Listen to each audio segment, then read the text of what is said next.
ఈరోజు మాకైతే వర్షం పడుతుంది. అందుకని వేడి వేడి బాదుషా చేశాను.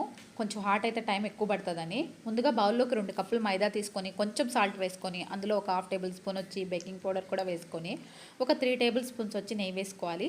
ఒక్కసారి మిక్స్ చేసుకొని తర్వాత అందులో 3 టేబుల్ స్పూన్స్ పెరుగు కూడా వేసుకొని మళ్ళీ ఇంకోసారి మిక్స్ చేసుకోవాలి. పట్టుకుంటే ముద్దలాగా ఉండాలి. తర్వాతకి వచ్చేసి అందులో కొంచెం కొంచెం వాటర్ యాడ్ చేసుకుంటూ డో ప్రిపేర్ చేసుకోవాలి. మరీ సాఫ్ట్గా కాదు, ఫ్లఫీగా ఉండాలి. ఒక 5 నిమిషాలు పక్కన పెట్టుకొని వేరొక బౌల్లో 2 కప్పులు పంచదార వేసుకోవాలి. అందులో 1 కప్పు వాటర్ కూడా వేసుకొని కొంచెం ఇలాచీ పౌడర్ కూడా వేసుకొని తీగ పాకం వచ్చేంత వరకు ఉంచుకోవాలి.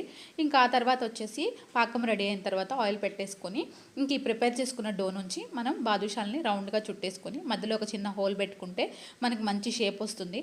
నాకైతే కొంచెం షేప్ అవుట్ అయింది, కాకపోతే టేస్ట్ అయితే సూపర్గా వచ్చింది. ఇంకా తర్వాత వాటిని ఆయిల్లో ఫ్రై చేసుకొని పాకంలో వేసుకొని ఒక గంట సేపు అట్లా ఉంచుకుంటే బాగా పాకం పీల్చుకొని very tasty and Emmy badusha అయితే రెడీ అవుతుంది. Thank you friends. నచ్చితే